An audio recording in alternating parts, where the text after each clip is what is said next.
Yeah, there are more chairs back up in the back here. Thank you.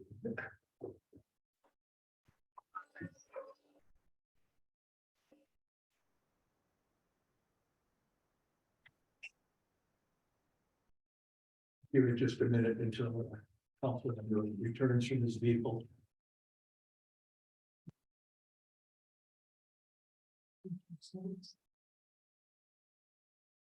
Jim, you want to move on those tables?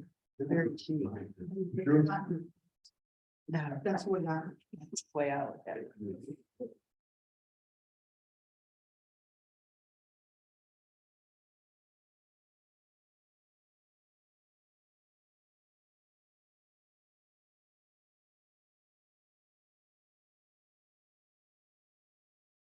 All righty. You're all here, so let's call the meeting to order. First order of business, minutes from September 21st. You're going to get a chance to review them. Anybody have any corrections? Hearing none, I'd entertain a motion to approve. Under the motion, for a second.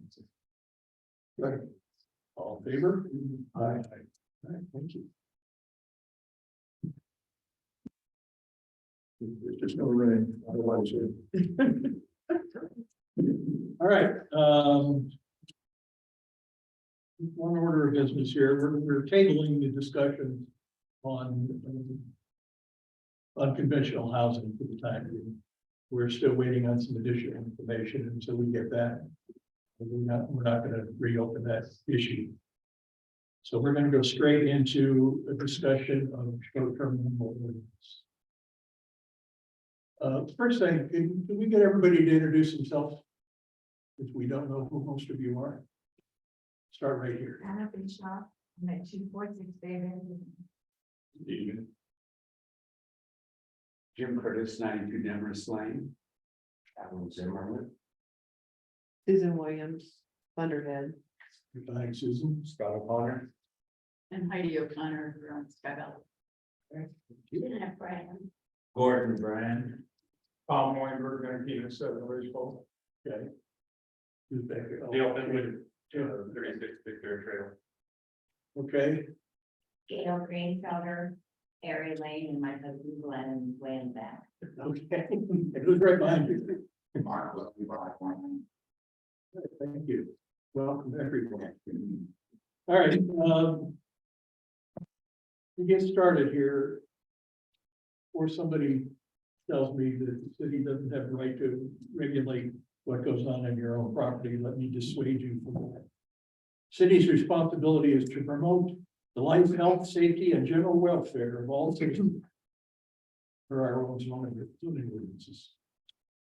So with that in mind, we're going to look at doing something about short-term rentals here. Would anyone like to begin? Nobody has anything to say. All right, we're done. I'll say something. Currently, we don't have a ordinance that really says anything about short-term rentals. And we're not here to be draconian. We're here to make sure that we're all good neighbors. So we wanted to get your all's ideas about how you feel about this. And I know I personally think short-term rentals are essential. That's how many people find Sky Valley. And that's how we show off who we are. So this is in no way saying we're going to do without short-term rentals. That's not it. We just want to make sure everybody's a good neighbor. And many. and take care of their short-term rentals. Some do not. So we know the county is going through all this right now. In fact, Dan and I attended a county meeting last night, and if you've been to the Civic Center, it was full. And so we were there for a fun 2 hours, and just listening, and that's what we did, just kind of get an idea of what their agenda was and what some of the problems were and what were some possible solutions. So that's what we're here for. And that's all I have to say. I think part of what happened last night is that the county is looking at some restrictions that probably we wouldn't consider here in Sky Valley. That has got a number of people in an uproar. Things like if you're not on a paved road and a lot of Raven County is zoned agriculture, if you're in an agricultural zoning, they don't want to allow short-term rentals, and that's got a lot of people in an uproar. None of that applies to us here. As Holly said, we'll stipulate that probably most short-term rental owners here are responsible and do the right kind of thing, but there's a few that spoil it for everyone else, so we've got to really look at this. Also, I'd like to say, I know I've been asked this question several times, when we do create an ordinance, it supersedes the Raven County ordinance. So I've been asked that a lot. What if you don't? Well, What if the city of Sky Valley does not adopt their own short-term order? With the Raven County one, did they adopt one, apply in the city? no, but we are going to adopt. I don't think their ordinance would apply here. No. So Raven County, that does not, if we didn't do one, Raven County would not apply. It applies to their unincorporated area, but when we adopt one, which we're going to, it will supersede whatever it is they come up with. Okay. I mean, I've lived here, we built a house here 15 years ago, and again, we've had some neighbors that have rented their homes. They're very careful who they rent to, they're very kind, then we have others that have a whole bus full of church people. And they advertise for 20 people in their house, and there's 20 cars back there. Right. So, I mean, that, and I don't feel comfortable staying in my house by myself anymore. That's how bad it's gotten. So if the city is going to live by what they say they're gonna do, they have to protect us. And that's not protecting us. When a whole bus full of people come to stay in a house. And nobody, I don't even know if they even pay taxes or if they do any of that. It's all, online, so who knows what state, we don't know who's there. My husband had to go back to Florida. Usually I would stay here. I'm not staying here by myself anymore. Because I don't know who's living around us. Well, these are some of the things we're gonna address. Okay? So, just three things. I mean, looking at all the ordinances, having lived in communities without any sort of ordinance, okay, be 3 different ones, 4 counties here. I've got some experience, some good, some bad. I'll say right now, this has been my best experience. I live right next door to a full-time Airbnb. The couple who own it, have local people who take care of it. They live in the Tampa area, okay? But I will say in 3 years' time, never had a single issue relating to what happens next door. They apparently properly screen their guests. They charge a maybe higher than average rate for it, which means that, of course, tends to screen out the people as well. From time to time, there are a lot of people there. However, the driveway is long enough that they can keep all the cars on the driveway, and so that's fine.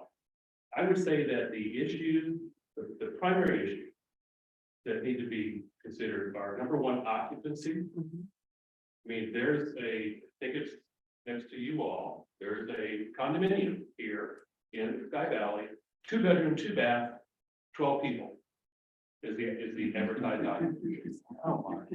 Okay, 2-bedroom, this is the condo, not a single family house.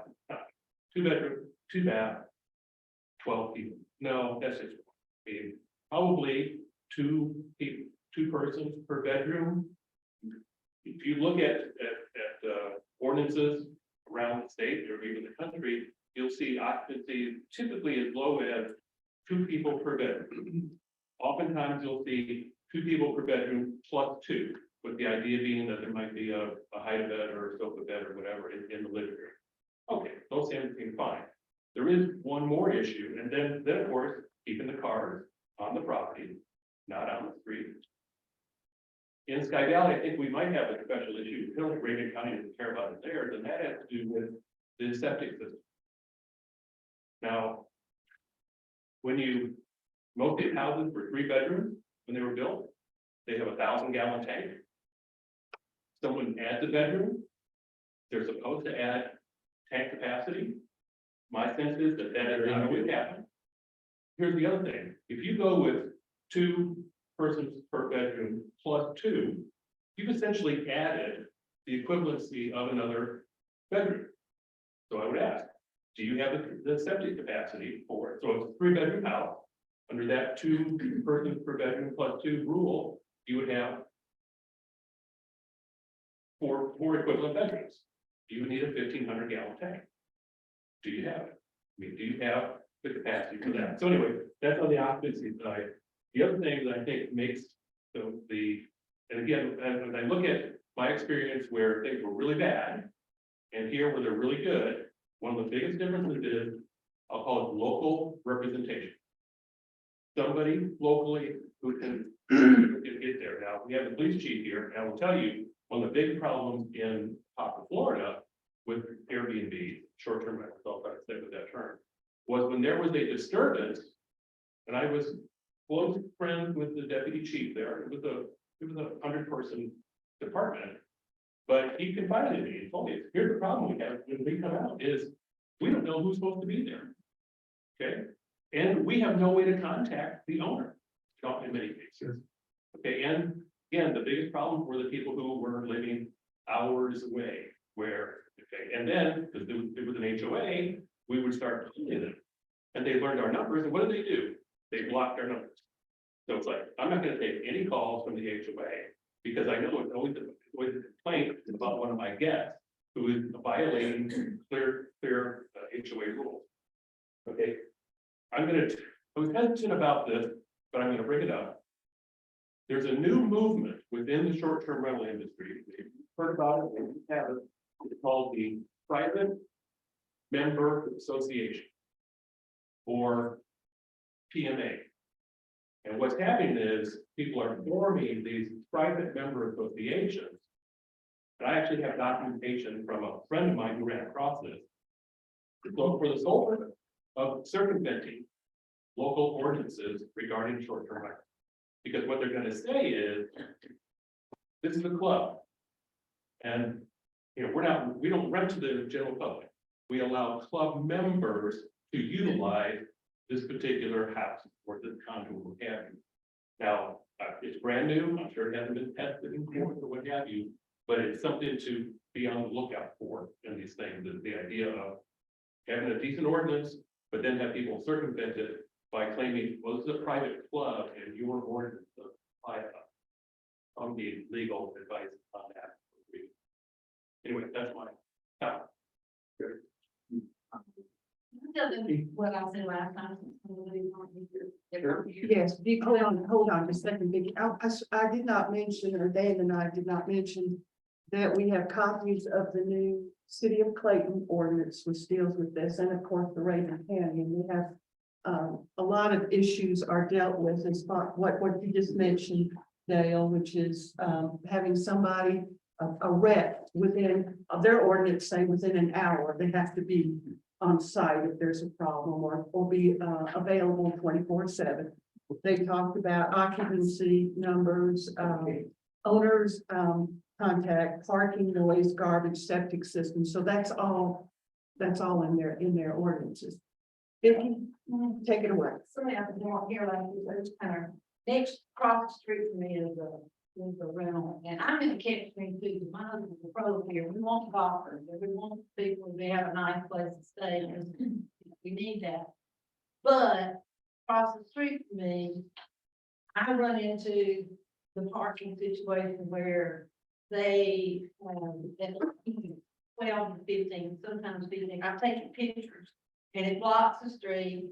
You can't even see the stop sign when you're coming down the road, which is dangerous. Sewage, it went from a 5 to, it was a 3-2, it went from a 5-4. And they have 16 people occupancy. The sewage smell, they have thrown trash, they took a cooler of beer and they put a whole cooler of drink in the neighbor's yard, covered flowers. Dog takes the dog over there, and I know it's bad. I feel sorry for the police department, because my understanding is they can't just come over there and do a well check. I mean, they can't do that. I called the owner politely first, because I thought I should give her a chance to straighten some of this out. She gave me, just, I'm sorry, they're gonna be there, kind of thing. So I guess what I'm saying is, I like what I read in Clayton, because there should be somebody we can call. There should be, some regulation, how many people can stay. There should be some regulation, how many cars can be parked. If they are throwing, I've had situations where they play pong from 4:30 in the afternoon to 4 o'clock in the morning, and, I understand, that's not, it was a wedding, that's big, but it really didn't bother me until it got to be 3 or 4 in the morning, it kind of bothered me a little, but, just not, I just want places for golfers in one situation, but we've got to get some kind of regulations, and I just wanted some of y'all to hear some of the things that y'all might not have heard. And I did call the owner, and I thought that was the thing to do, and when you don't get any help from the owner, then you're kind of stuck. Which is why we're all here, yes. Just, Tom Weinberg again, the comments were made, about room, how many people are there and how many people are parking, the septic capacity, the capacity. I think it's all actually on point. And you see it in the regulations that cities and counties are passing around the country today, because this has become a heck of a problem for a lot of cities. But, what Vicky's talking about, and, what experience is, and I don't know who broke into the main thing, but I understand that may have been people that were temporary here, and the victim of that lost a couple of important documents. And while you're saying that, Tom, everybody thank our police chief, those 2 people in the car. Well, it's not exactly easy to take down those court documents and stuff that, we lost in the process. But I just wanted to make one point today, and that is that we've had a couple of people mention good neighbors that are responsible around. That's probably 70% or 80% of it. The 20% or the 30% that are problematic, if we don't have teeth in the regulation and enforcement measures that include fines, on-site intervention, and the opportunity to stop it in the very beginning will be ineffective. So I hope whatever we look at in terms of the regulation, we include that process, not make it cumbersome. I think we've got to protect the citizens, make it easy to enforce, not over labor intensive. So, Okay. Anybody else? Well, yeah, I'm gonna speak up about, I'm not in the marketing committee, I'm not against the RVO, there's really a need for it, we know that. But the question I have is, well, many of us moved up here, with the wonderful quality of life we had, and we loved it. We have some of our friends around here, it's not the same anymore. When I walk down the street, I'm saying, how do you address it? Walking and my dog, and all of a sudden, cars are speeding along and slow down. And it's almost invariably it's a car I don't recognize. And almost invariably it's due to someone renting a VRBO. And how do you regulate that? It's pain, the atmosphere. And then, well, we had in a situation where a common 10 of us, and one of the from Florida, he decided to do a lot of VRBOs, and it got to be insane. We had 2 or 3 families coming in, and out of the century got to the point we said, we put in some regulations, change our bylaws. If you don't behave, as we went to a 30-day, we grandfather them in. And he changed it a little bit. But we have dogs, people running around in their neighborhood, and we always enjoy it. I'd like to know who's in my yard, people running around in my yard, well, who's that? It really has changed the area, and I'm a little uncomfortable about it. I know there's a need for the VRBO, but is there where we can have it? And maybe not. I know there's regulation about zoning, you seem to have it everywhere. Like you see, you could say something about your example, what's your area? I want to say something about it. Well, when we bought 4 years ago on Thunderhead, everybody that lived on Thunderhead was a normal person that actually lived there. Now, we're almost the only one there that is actually living there, and we have constant strangers coming and going. We had 12 motorcycles come in. 12, a gang of motorcycle people. Love motorcycles, but these guys look rough. It was a little scary. And I'm like you, it's like, it's not safe like it was. I'm gonna have to put my stuff up when I leave. I'm not gonna leave it out. Somebody's probably gonna steal it. It's just a whole different deal. And then I think the problem is, there's too damn many of them. I mean, it's become really popular to do this, especially in Sky Valley. Sky Valley is perfect for it. They can make a lot of money. I'm in a residential zoning, but I have a business going on all around me. And they're not zoned for business. They're zoned for residential. And that's a problem. And to Oh, add, The landlord really needs to be the responsible one. There should be a limit to cars, people, everything that's going on. And they should be notified right away if there's any problem at all. And if they violate the rules, then they need to be fined. And then,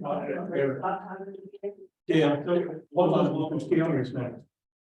I just wanted to sort of piggyback on what Susan was saying, because we live, they've got to go past our house to get to Susan. And one of the things that I read is that the people that are causing the problem, we have all the 12 people in a condo next door to me, they advertise with 12 people. It's the same, it's a couple from Miami, who have 4 or 5 properties here. And everybody thinks they're so fantastic, they joined the golf club, whatever. Try to even get an email, they're an owner in our condominium complex. And it takes 4 days to get any comment back on an email. So one of the problems, the city of Atlanta, it's my understanding, you have to live in the city to have a VRBO. You have to live in the city, and Highlands, many towns are now doing that. You cannot live in Miami and have 4 or 5 VRBOs, regardless of whether or not you have a representative here. You can't get a hold of that woman either, who supposedly is the property manager here. So back to your point, governing is a huge, and getting some teeth in this thing, because calling these people on the phone, you know, they tell you to go to rest, they're making $5,000 for the weekend, they don't really give a flip. And this is where I think Gordon, talking about quality of life. We've always had short-term rentals in Sky Valley. My husband's owned our condos since 1980, since they were built. People have always come up for the weekend or for, gosh, we've owned it, and we only spent 4 days here a year until we retired. So I get that, and I'm not opposed to it. But maybe the key is that we have to control it by having people who live here, or in the county at least, so that there is some accountability. And other people are doing it, Atlanta's doing it. Now, whether it's tested in court, I don't know. But into the police department, this is a massive burden. We live on Anna Maria Island. And in the winter, and this was a massive, they had 18 people in these places, and they put the hammer down. They said, no, you can't do it. Our police department, they were pulling their hair out. Because You don't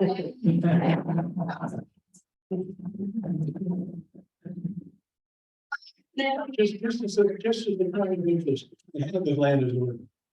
And I have Atlanta's working rental ordinance, and no, you do not have to be a resident. oh, they thought.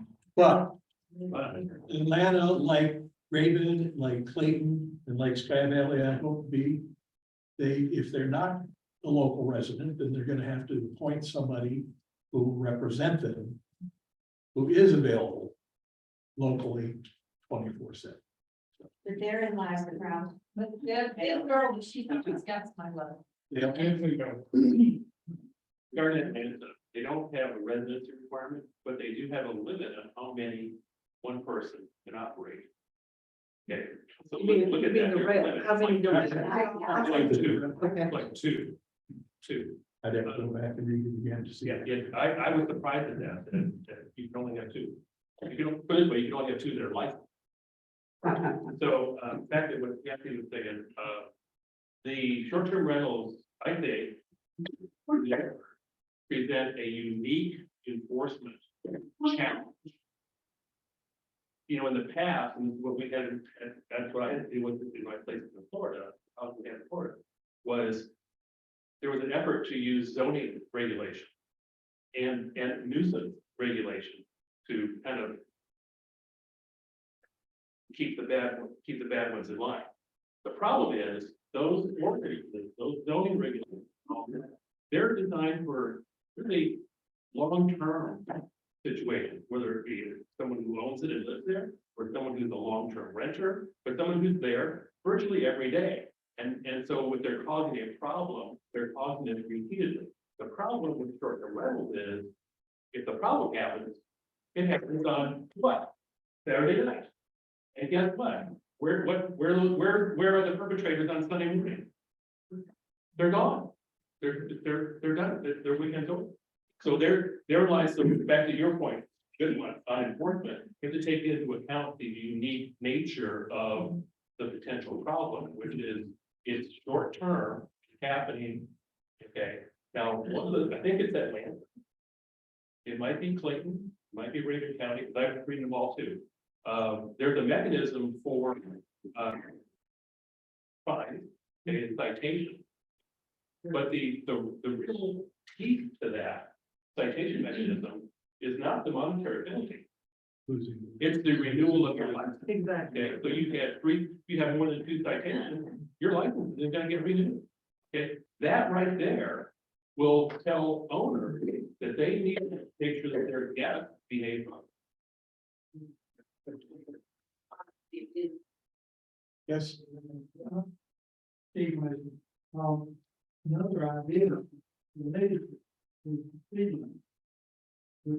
We consider a 20-mile-an-hour speed limit, recognizing that he's not going to enforce it until it gets to 30 miles. But that might slow some people down. That speeding is a problem, particularly with people who aren't residents. Do you need to say anything about that, Chief? Well, I was just gonna leave comments to the mayor. Because all 4 of my neighbors, elderly people, when I bought my house, well, now they're all in it. And I had the same issue, partying on the deck, their deck is literally as close for me to that door from my house, if they come out on their deck, and it used to be peaceful and quiet, now it's party. But, that was just on my personal side, so I do understand what you're saying, because I'm dealing with it in my house as well. But as far as the department goes, really, the only thing that we have teeth to sink into it is our noise ordinance. That's it. And, it is very arbitrary, and it's, after 10 o'clock and all that. So what is loud? If those people are on that deck and they're disturbing me, but if you're on the other side of the house, you can't hear them. It's just, I'm not used to someone being right there, especially with kids. Running and playing, and who's running across the deck? Who was that? Oh, it's a 9-year-old playing hide and go seek. You're not used to that. It takes a hot minute for that. But one of the issues that you may want to consider that we have to deal with is, let's just say, I'll give you an example. We get a call for a house that's kind of rowdy. We come over there, we advise them 2 or 3 times to calm down or be quiet or whatever, or we'll cite them. But we're citing them, they don't care. It's just a ticket. They don't care. Next week, whole nother group, whole new problem. So when we call the homeowner, they're always in charge. always in Florida, and like you said, somebody, if they answer the phone, they don't really think it's a big deal and they don't care. But an example that we may want to think about is what happened at the post office, as you all know. Those people were renting an Airbnb. But the way they did it, and this kind of changed the way you think for a hot minute, don't think like you. Think of a nefarious person. They did not want to be discovered. So they went through a third-party broker who rented it through Airbnb, who rented it from the homeowner. So when we start finding out who's in that house, we go to the homeowner, but it takes a while for them to even call us back. Then they call us back a day or two later. Okay, Airbnb rented it. We rented it through them. Okay, contact them. They're not in the state of Georgia. Most of them. Okay. Can you tell us who did it? No, we'll tell the homeowner. You can start getting into this battle of trying to get this person identified. Then you get past that hump, it was a third party brokerage. Repeat what you just had to go through trying to get them to release the information. Then you get back over here and hopefully it wasn't a stolen identity, but if it's a legitimate identity, how did they pay for it? Can we track that? Those are the mechanisms that we have to jump through just to find out who's beside your house all weekend and cooked in the yard or whatever. Just using examples of stuff that's happened. So those are the things that we have to do. So one person asked me, he was from Highlands, because you know they're dealing with this. He asked, what did I think about making it to where it has to be direct rent? You have to rent from the owner. None of this third party stuff. And that would slim it down because people could get it online and rent. They pay a broker, kind of like a headhunter. They pay a brokerage to find something that they can rent in the area. They rent it from VRBO or whoever. And then they get in touch with the homeowner and it's rented. Well, now you're three parties removed again. So, you know, his question was asking me, where's the liability land? Because the people destroyed one of his homes. Where do I go? Who was responsible for the damage? Well, ultimately, we all know the people that did it, right? But look how hard it is to identify it. That's just some things we may want to think about, because we have to deal with that when we get calls. Our most common call is noise and parking. Mr. Mason hit it on the head.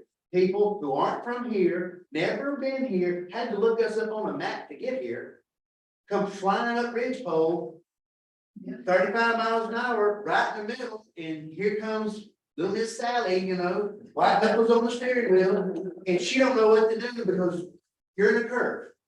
And it terrified her. You know, she calls us.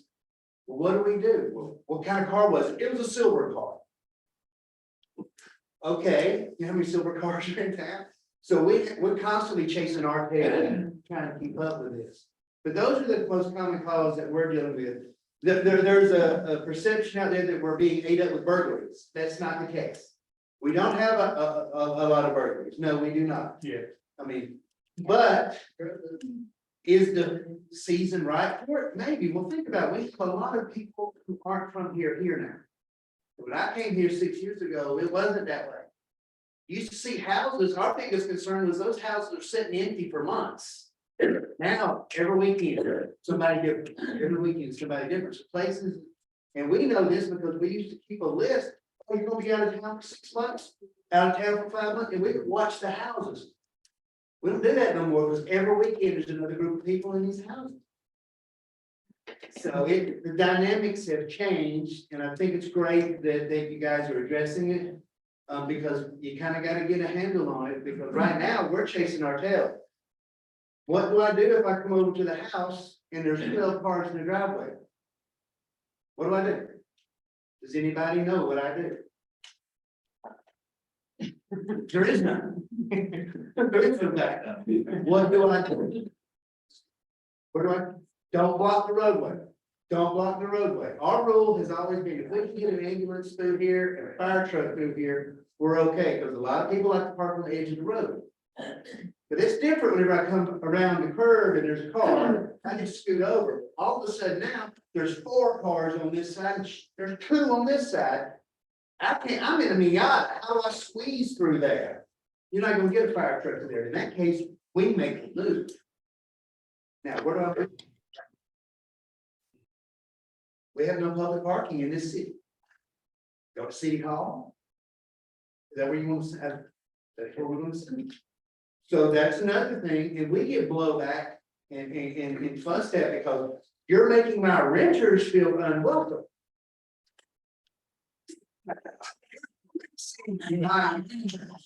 Well, we show us usually less there's a problem between you all.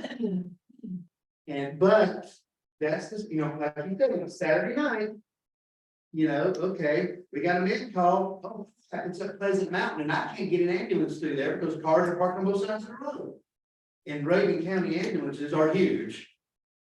So those are some things that we're dealing with, and I appreciate you guys addressing it, but the third party, fourth party removed renters, I don't know how to address that, because legally speaking, putting on the legal hat for a hot minute, keep in mind, whenever they pay that rent for that week, that's their house for a week. I can't go make them leave. They've got rights in that house, that they've rented it. They've got a legal binding agreement to rent and occupy that. I'm limited on what I can do to them. And no matter what I do, trust me, the owner will blow my phone up telling me how I harass their renters.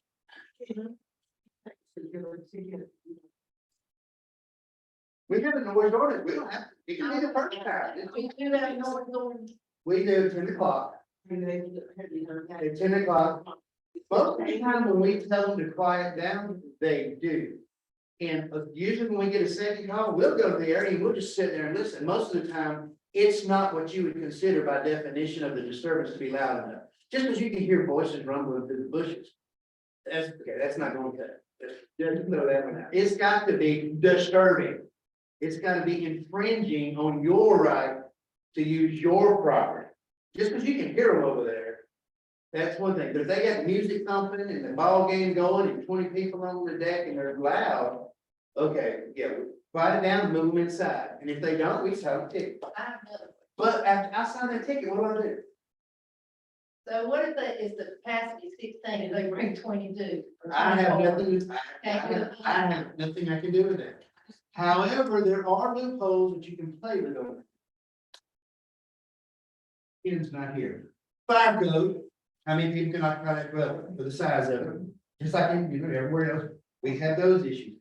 And are these places that are renting, are they up to snuff for a renter? Do they have fire hydrants? Do they have the exits marked? Do they have these things? I mean, if you really want to drop the hammer on them, you can get very nitpicky on that. But the landlords will be giving you an earful if you do that. But it is something you can look at. You know, we got a question the other day about that because there was a house and it's advertised for 12 people and everyone brought a car. There was like 12 cars out there.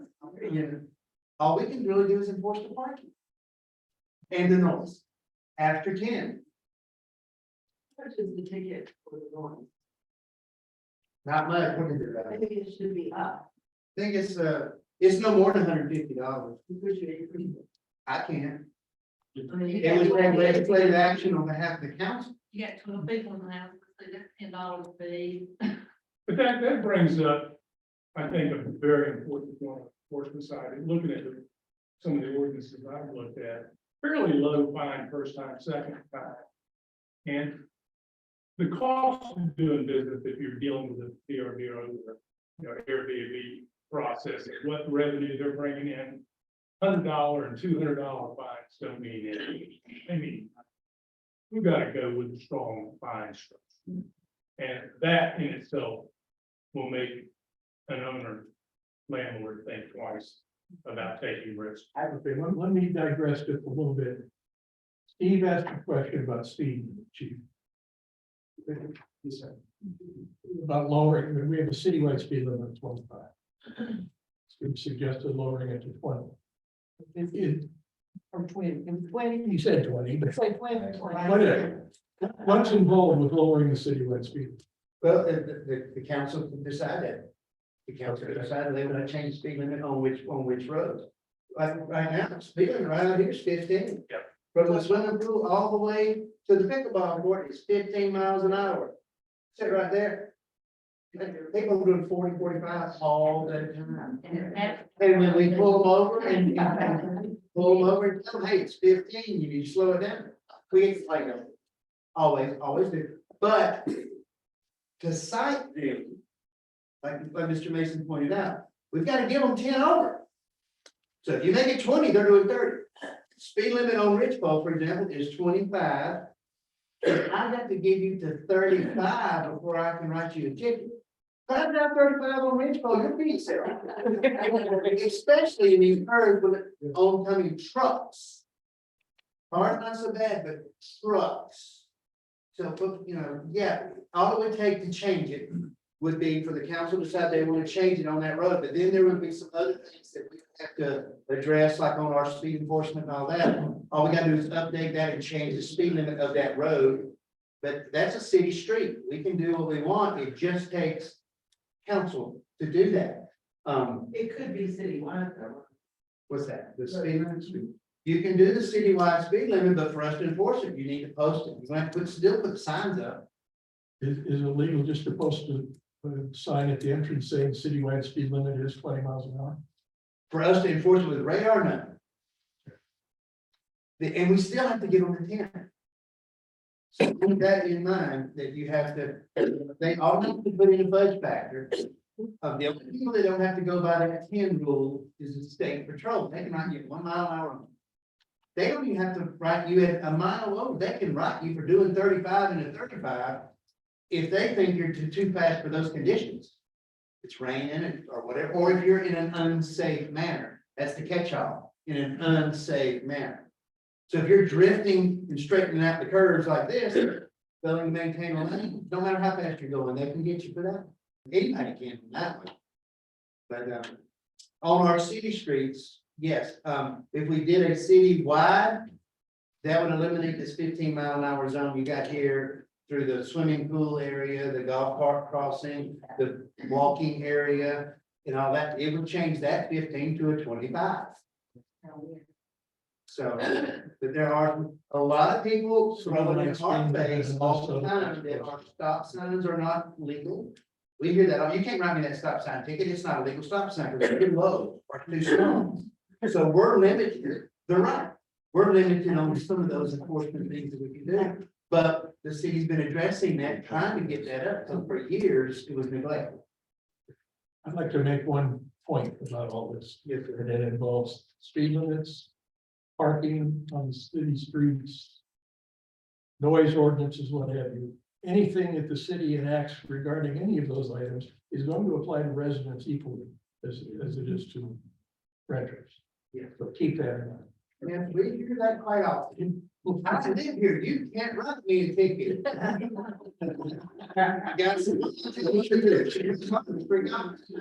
So I mean, what can you do? I mean, the law is blind.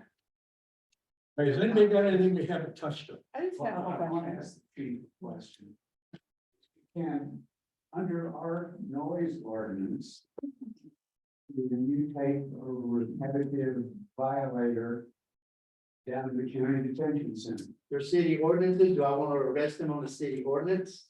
Technically, I can, but are we? No, the jail won't accept it. Because the noise ordinance, is just like a barking dog or a dog ordinance, the citation is issued in lieu of arrest. Citation should be reserved for criminal. Hold on, Dale was next. Couple things. You said that there's too many people there, you can't do anything, that's right now. But I've seen lots of the ordinances where We're gonna address it. the authority, the enforcement is, hey, there's only supposed to be 10 people in this house, there's 15. You're out. You basically what had happened. Something else I think we have to keep in mind as we're thinking about enforcement, I'll go back to the renewal of license is the ultimate fit of the thing. And it means, well, we still need a citation. But you have to think about the fact that we've got limited resources. And you can't expect the police to be taking people to jail for violating a door, for example. And regarding the speed, now that I have a golf cart that will only go 19 and a half, I feel bad on Sky Valley Way. Or uphill from the timeshare because I can't go fast. But for some reason, it doesn't bother me if someone wants to ride my bumper through this area here. Because I'm actually speeding, I'm doing 16 or 17 miles an hour, I'm over the speed limit. And they want to go a whole lot faster, I've noticed that. Yeah, would you write him a ticket? And over, well, yeah. What you would say, if I go to a house and there's 20 people in it. Okay. How do I determine who is there visiting Yep. for a few hours or spending the night or has written? I have no way of making these people prove. Okay, it says occupancy 12 people. There's 15 here. Where are you guys staying? I don't have, you know, what do I do at this point? You're limited. Oh, I'm not staying here. I stay down. We got a room down at the hotel. You can't say, well, prove it.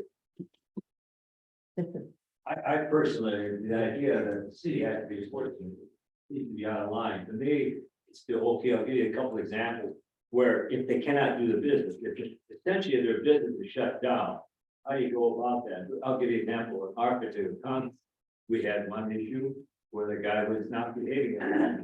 He had changed the bylaw to make it for 30 days or longer to address the issue, and we grandfathered him in, and he still wasn't behaving. And essentially said to him, if you don't behave yourself, you hit a couple of aces, we're going to make it into a 30-day rental. And so with the idea, essentially we shut them down. And we had the ability to do that, we changed the bylaws. And is there a mechanism? I don't think that police have got to go out, city's got to go out trying to manage the property manager owners. They've got to be responsible for themselves. I'll give you another typical example, you can shut it down. We live on Lake Lanier. And there was a lot of people, a lot of money in terms of having a draw and view with the lake. I don't think cut all the trees down. Of course, the court got crazy. What do you do? What do we do? Well, what came up is they eliminated it. They said, we'll go ahead and we're gonna take off your document. All of a sudden, this all disappeared. The ability, they couldn't use the lake anymore because they couldn't get a document, all this shut off. I mean, you cut a little simple thing, cutting down trees. The simple thing is, well, all of a sudden, we have no more problems about cutting down trees in a lake. Does that make sense? Because essentially using a lake would stop. So I don't know how, I don't think the city myself has to be nitpicking and running after everyone, in terms of management. Somehow they've got to manage it. The owner's got to manage it. This is gonna be something, someone will put it in. And if they don't do it, what are the consequences? Applies, and that's what we're hearing clearly to the license that's granted to somebody Yes. to be able to rent it on a Yes. short-term basis, and if there are multiple violations. The real teeth in this is you lose your license, you're out of business. Yes. We have a question, Mr. Chairman, from the Zoom participant. Perhaps adding age limit to renters, minimum 25 years of age. Currently Airbnb does not have one. We may follow and say, I have it on my listings, I manage, but Airbnb considers it discriminatory unless it's a local. This ordinance can scroll down, but then the question is, unless it's a local requirement, so that we do have participants online, they asked the question, I want to get that out there. Age of majority is 21. Can you do something like require 25-year-old age limit?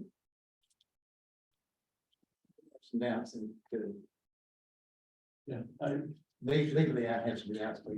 yeah, we would have to check it. You know, not renting to a bunch of college kids, I'm all on board with that.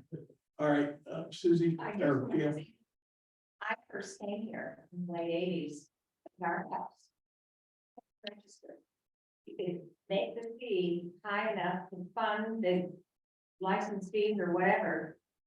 To fund the guardhouse and the residents have a sticker and then everybody has to register and you have to. They take easy peasy with their cell phone, they can take a picture of their license plate and then we know who they are. We had to do it before. And all of a sudden, the guardhouse, I know it got expensive, but you could start funding it with all these fees from these people. That's a good idea. It's all in that. Kathy, When if you, if the person, the landlord resident is fined twice, there's $1,000 fine. You make that fine high enough, that resident, that landlord is gonna be more careful as to do that in there. And, is gonna be here than letting just anybody in. They gotta be the ones that, I mean, I have a very small rental downstairs, but I'm very responsible, and listen, if I can't afford to hear anything, I would be on top of them in a heartbeat. If that landlord is finding that property, and you could trace that, that would be the case. Because they get $1,000 fine, believe me, you're gonna start cutting down what they're gonna register, I think. Holly, I was at last meeting, and when y'all talk about making a business and what y'all are gonna do, it's getting, like Tom and I talked about, you can't regulate every little team, it gets very, where you kick to stupid. I love the idea y'all had the last meeting, where you make it a business, they've got to go through inspection again, they've got to have it. That's, I think that's the answer. I mean, all the little teeny regulations, that's fine, but then you're getting into a whole bigger thing. I like what y'all said last time about making a business and holding that business responsible. Because if they're good homeowners, if they're good, whatever, I mean, they have a good company. Yeah. Then I don't think you're gonna have all these little nitpicky problems. You know, I liked what y'all talked about last time, and I thought that kind of might be the answer. Thank you, Vicky. I would be cautious about making the penalties, monetary penalties too high. You get to $1,000, you're gonna end up in court. And the city's gonna spend time and resources, money, fighting.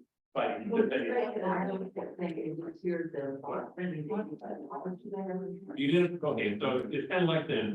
Okay. If a penalty is just a slap on the wrist, I'm probably gonna write the check. If it starts getting really expensive, at some point I'm gonna say, you know what?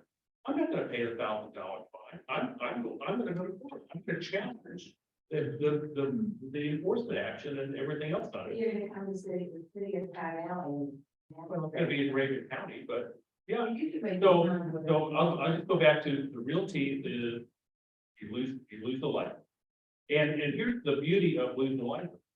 The enforcement of that is gonna be the neighbors. It's gonna be the neighbors who are gonna be aware of the rule and are frankly gonna turn people in who are, are bad neighbors. Yeah, we need the police to write a citation or whoever, but that's gonna happen. If a business owner knows that if they violate the rules too many times, they're gonna lose their license, they'll figure out a way to obey the rules. I'm not saying there shouldn't be some monetary damage. I'm just saying in the business world, get a big fine, and at some point, you get a legal challenge. And we have some Zoom people. I had several, Mr. Chairman, several online participants we have with many that are, not as many in the audience, we have several here, and I just thought I would read these. One of the gentlemen says, good discussion. I hope the elected officials will realize the short-term situation will ruin Sky Valley as we know it. I can see only a few local residents and majority rentals in the future in Sky Valley. I, for one, will move to a different community if this trend continues. And then another person says, I believe a lot of these issues could be eliminated if short-term rental owners managers include strict house rules in their contract with women. My renters are aware and respect quiet hours, proper ways to throw out trash, respectful of property, etc. It is discouraging that the majority would be penalized for a few owners who are not doing a thorough job of vetting who they rent to. And then another participant said, the rules considered should also account for the responsible Airbnb owner and not group all of them as non-responsible to issues brought up. Those are comments, people online.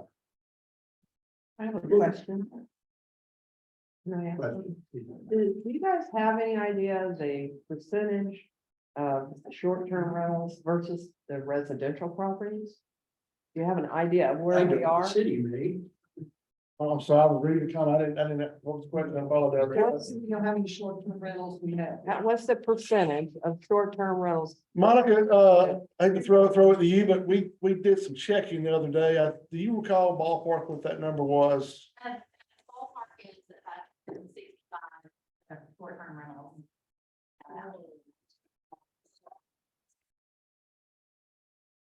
Okay, one last thing, hold on. Remember what Monica was going to, that was something I was gonna say, in the past, we have had residents complain. Hey, my neighbor is now renting out his house, and I know he's not paying his hotel motel tax to the city, because he's doing it off the radar. And we have no way to monitor that. That goes back to what Dale was Monica is saying. the only one that can do it, but the data we have is flawed, because there's no mechanism in place that makes you tell us you're gonna be renting. It's like, not on the honor system. So in the past, when we've gotten those calls, we've referred them to City Hall, who's reached out to them, and tell them, hey, we understand you're renting, Laura, you need to start paying your hotel motel tax. But I don't know where to go from there. Just from a collective point of view, Airbnb and Verbo, I prefer those because they automatically, they follow the state law and they automatically pay us the taxes. So we know from those, those companies that we are getting paid taxes. There are just a handful of people who rent their homes individually that we have to keep track of, and they're on the honor list. And I will say that goes back to what Dale's comment was earlier. The neighbors are gonna turn in. So, all right, I think everybody's on the same page. When, what's the other point? You consider license for these people. You might consider a maximum number. Until you find out. That is in the ordinances we've read from the county and city of Clayton. I think they both say there's like 2 people per bedroom period. Yeah. No, he's talking about what you're suggesting we can't do. Okay, and I'll tell you why. Okay. We're gonna have to do this by zoning designation. If you're a single family home, I can't tell you as a single family homeowner that you can do it. And I can't tell Susie that she can't. I'm concerned about our property values too. Has everybody even thought about that? Cause if I was gonna buy a house here, I'd wanna know how many VRBOs are on my street or next door to me. I wouldn't want a house that's next to a VRBO personally. I don't think everybody feels that way, but we gotta think about our property values too. Well, property values are a two-edged sword. Because one of the reasons that property values come back to the way they are is that there's enough money in operating the homes as a business rather than a residence, that it's worthwhile for people to bid up the price of housing. So it's a, So it can go both ways. it's a good thing, bad thing. All right, here's what I see happening. I think we're all on the same page, and I'll look at the committee here, that we need an ordinance. Right. That ordinance is going to involve licensing short-term rental. To obtain a license, you're going to have to get an inspection of that short-term rental, and that inspection is going to deal with fire safety issues. It's going to deal with health code issues, including the size of the septic tank. It's going to include, other life safety issues such as, is your balcony secure? Is the balcony railing secure? Do you have proper egress in the event of an emergency egress from the bedrooms? That kind of thing. It's going to involve parking issue. You're going to have to demonstrate when you apply for the license that you have sufficient off-street parking for the number of bedrooms in your home. Bedrooms, what constitutes a bedroom should be defined. In other words, you can't throw a cot in the kitchen and call that a bedroom. Nobody's sleeping in the tub. Occupancy per bedroom. And possibly an extra 2 for full lot. Yes, Bedrooms have to have windows. to legally be constituted as a bedroom, and I think it's all. Yeah, well, that's gonna be part of it. we address parking issues, you know, it's gotta be off-street parking. What are the tenants gonna do with trash? Noise? Pets? Motorcycle. Parking. Motorcycles are part of the off-street parking. Contact availability. All these things are gonna be addressed. As I well, personally, I've, like Dale was saying, I've read Clayton's ordinance, I've read Raven's ordinance, I've read City of Atlanta's ordinances. They're all pretty much parallel. A big part of that licensing is that it has to be renewed annually. And if you're a violator of the ordinance, it doesn't get renewed. Simple as that. Can you limit how many Voluntary. VRBOs people can have, or is that something you can't do? I don't see a way to do that. Understand, when you buy a piece of property in the United States, not just in Reagan County, you buy a bundle of rights. One of those rights is the right to lease your property. Now, we can regulate that. Take care of it. But we can't limit it. You can't say, well, you can have 5 or 10 or 20 or whatever per person. I doubt it. No, I look over at the counselor here, but that would help eliminate there being 90% VRBOs. yeah, what she's talking about is the number of homes. you get. So there's discussion about limiting the number. I feel like you can't limit the total number of short-term rentals in Sky Valley. You couldn't cap it at 200 or something like that. But I reread the Atlanta thing. She's right. The way it reads in Atlanta is, and I'm not suggesting that for here, I don't think it's worth here. But you know, well, maybe part of Atlanta. Atlanta basically says you can get a short-term rental license for your primary residence and one other residence. So they've effectively limited to 2, but they've also limited to your primary residence, which means if you don't have a primary residence in the city of Atlanta, you can't get a short-term rental. Now, I'm not suggesting that for Sky Valley. I think that'd be unworkable. However, again, if we look at, and this is something that we did in the condominium association where I had the biggest problems. One of the things that we did was we actually compiled a list of all of the complaints, violations, etc. And you could see a pattern.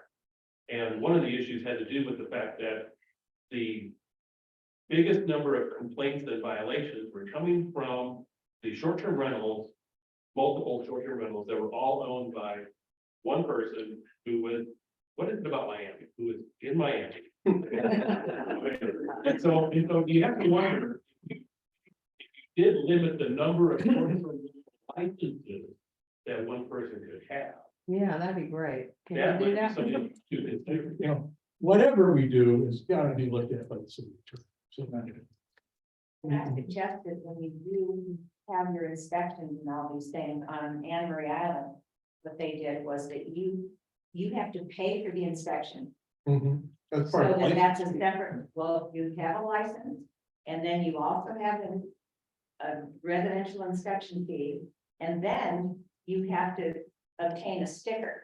And you have to have that sticker on your window, on a place where when the police drive by, they can see there, you've got 8 cars in your driveway, they can see that you're allowed to do this and that you are a registered person. And if you don't have that sticker for that year, then you're in violation. Good point. How would the city go about identifying all these items? And, I mean, is there a list somewhere that you have? If we just, Well, yeah, thought the house next door was, I've never seen the person, it was an investment, he's an investor. And he just keeps running it every week, every weekend, every weekend. and my suggestion would be to call Monica and find out whether they're registered to rent their home. Because they have, even though we don't have an ordinance right now, they've still got to pay the taxes. So if they're not paying taxes, she's gonna know that. Right?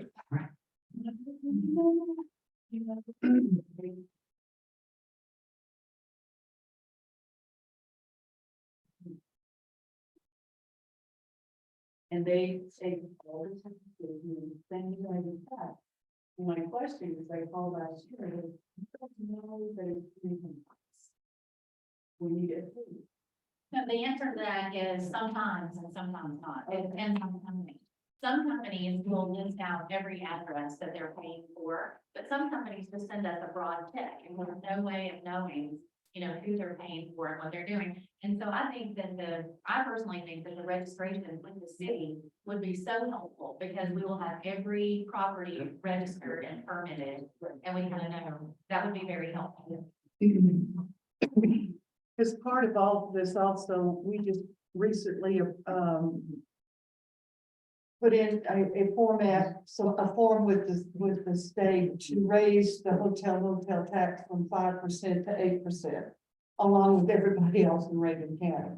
So with that will come some more revenue as well as with business license fees, violation fees, administrative fees. This is all part of what we're looking at. Also will help us possibly, we're thinking about a full-time code enforcement officer. So I mean, we're trying to, Which will ultimately be required if we're gonna start doing all these right, inspections. for inspections and so forth. So I, along those lines, Holly, I've got the old ordinance with the tax. And where it was amended to increase it to 5%. And then I've got this that Jason said that isn't numbered. But I'm wondering, did that ever get adopted? Because that starts addressing some issues, you know. I think the answer to that question is we agreed to apply for. Yeah, and what you're talking about isn't that. Yeah, when the state approved it, That's got some stuff in it. that will be. since this doesn't have an ordinance number on it, I mean, I've not seen this, so obviously not. I got it from Jason. Well, what year was that? It doesn't say. It's not numbered. It's not signed. That's the first thing you sent me about tax, about rentals. And so I'm assuming that did not get. Yeah, there isn't a signature page. And one of my complaints about it was that should be the, you know, tax ordinance shouldn't have so many regulations written. Right? Right. Yeah. All right, I just, real quick, we've had several comments, mostly about. Please be fair with this, don't penalize the folks that are being good hosts. that's and not the then- goal. And then, yeah, and so then there was a question about consideration for large bedrooms, large loft. One participant said that they have a short-term rental near them that has multiple bunk beds in the basement. So, just want to share That's the that. base, don't have an access. You know, and those, then you start getting into. Are you overtaxing the septic system? We do not have a sewer system. The septic system has to be based, you know, built to accommodate the number of people in the house. That's got to be part of the inspection. I personally, in reviewing most of these, I think Raven County's ordinance is somewhat excessive. And again, it deals with a number of things that wouldn't apply to us anyway. I kind of like Clayton's. I think it's reasonable. They address a lot of the issues we talked about. Yeah, and we could, All those issues that we've talked about here today are good, valid issues and things that need to be addressed. I think everybody agrees with that. yeah, and many, if not most of them, are addressed in this particular ordinance. You know, Can I say one thing, just, followed in, you know, kept reading, you know, the Highlands issue over the months and years, literally, SDRs. I hope we don't have to go through that protracted, elongated, litigated, multiple attorney process to get simple ordinance in the city of Sky Valley. That's what I hear here, a lot of consensus today, good consensus. I hope we can move this along quick. so I would propose that we take Clayton's ordinance and use it as a basis for coming up with our own. How do you want to do that? Well- as far as the commission. Well, I think we need to kind of tweak this one. And have another PnZ meeting. To come up with what we think is the final version, and should be a final version, and then present that to the commission. Right, To the council. so. Mayor, this gonna require 2 public hearings after these finish with their one. Yeah, after we come up with an ordinance, it will require 2 public hearings. Yes, it will. And I think ultimately the key to the success of this ordinance is going to be in the enforcement mechanisms. And I'd like to see sort of a ratcheting up so that people can't claim they haven't had warning of their problems. And the goal would be to ultimately make it effective. And if that means, you know, even having ultimately a revocation of a license prematurely, but not just renewal, but just shutting it down. And I don't know if that's possible legally. It's pretty much, Jim, it's pretty much addressed in the city of Clayton's ordinance. They have a progressive violation type spectrum. So, yeah, I agree. And the other situation that I would just mention is that some people, some younger couples even, are buying houses with the goal to being able to make a business, to live in Sky Valley and make a business of this. So to me, having resident ownership is a big plus. That implies permanence, it implies responsibility. And so I wouldn't want to make any ordinances that would prevent the good landlords from doing things like this. Yeah, and again, our goal here isn't to penalize the good landlords. It's to get everybody working together. Yeah, our city has always been interested in all of our institutions being successful. The timeshare, the club, churches, whatever. Short list, that's it. There's no reason why short-term rentals shouldn't be a benefit to the city. There's no reason why we shouldn't promote their success. But like development, we're a city, we get to make rules, we've got a charter, we've got authority. We can do development and we can do short-term rentals on our terms. Agreed. So Then would it be helpful if we could get that on our website or link to the Clayton ordinance, so that everybody can. yeah, there's a lot of access. We could do that, but I think rather than do that, I think let's put something together of our own, put that on. We'll certainly do that. Dave, You think the speed limit idea is a good adjunct? you know, they don't pay attention to the speed limit we got now. Well, my point being, if it's lower, it gives him easier way to enforce it. You know, if it was 20, then he's got something that he can enforce. I would suggest that maybe the council take that up at the next council meeting. Because it's gonna affect all the residents, not just, Bring it up at a council meeting, Dave. What do you think about a city manager when we're 20 miles an hour? Take it, Tony. Yes. And you have a time. This.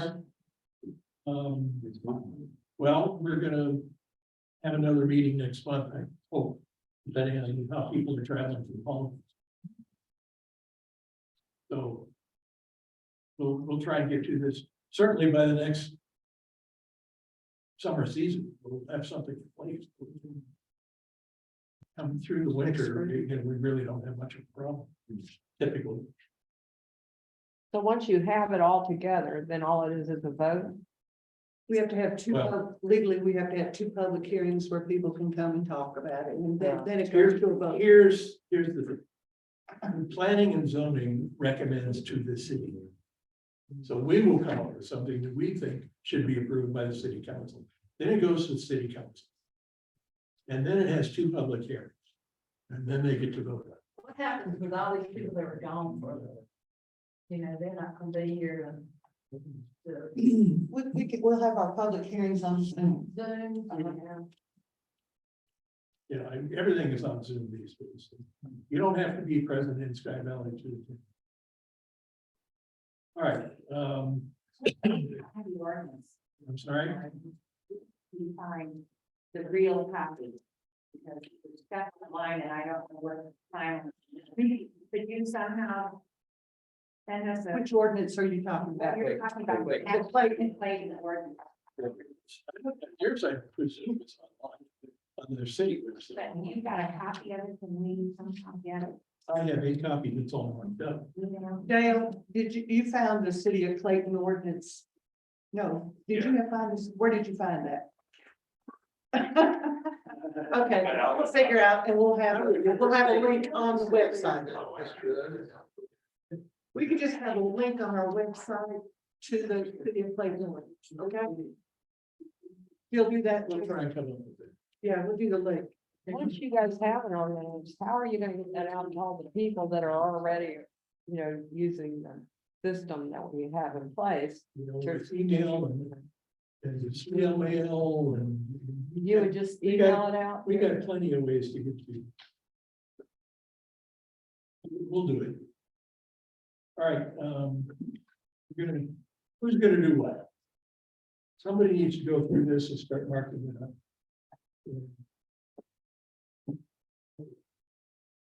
Okay. That would be wonderful.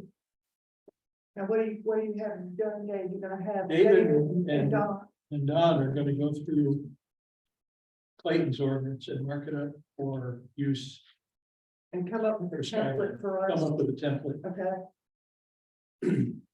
And that will present at the next meeting. Yes. Is that okay with you, Mm-hmm. Dave? Don? Now, there's something else I think we need to address in that regard. Now, all these ordinances and the new tax code and so forth, are all dealing with short-term rentals of 30 days or less, correct? The only place anything in Sky Valley's ordinances mention what is a short-term rental is in table 2.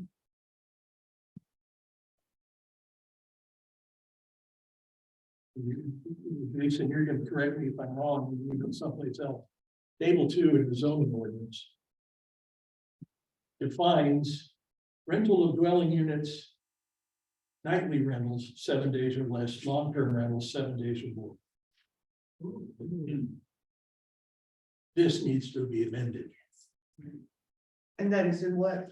That's table 2 of our zoning ordinance. Okay, And what this is, table 2 is lists the permitted and conditional uses by land use district. So it doesn't, all it does is define. Long-term. What is long-term? Two additional uses that are allowed. In other words, if it's Well, yeah, in two, all it does is break down, rental of dwelling units, long-term rentals are 7 days or more. Nightly rentals less than 7 days. And the city's been collecting taxes on rentals of 30 days or less, correct? Probably ought to get that consistent. Yeah. So, that probably came over on the Mayflower.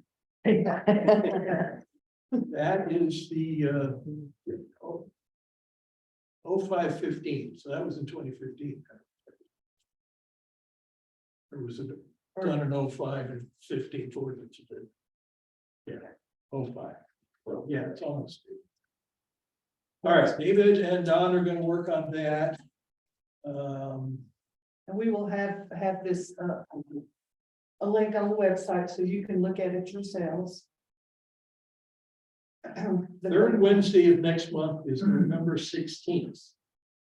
Are people going to be around or are you traveling for the holidays? I'm okay with that. I'll be here.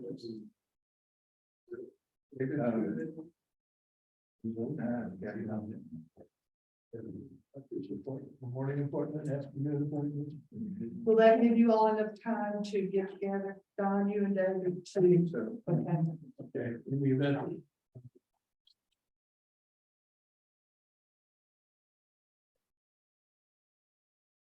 Yeah, it doesn't have to be first thing in the morning. If you're more available in the afternoon. I'm okay with you. 2 o'clock? Is that good for everybody? 2 o'clock 2 o'clock. on the 16th Okay. of November? We're good with that. I'll just mention that we do have a 5 o'clock meeting here in this room for the church on that Wednesday. Yeah. So as long as we outline that, I'll. Yeah. Okay. Or else they have to stay for the church meeting. Oh, wait, it's a potluck, so you Oh,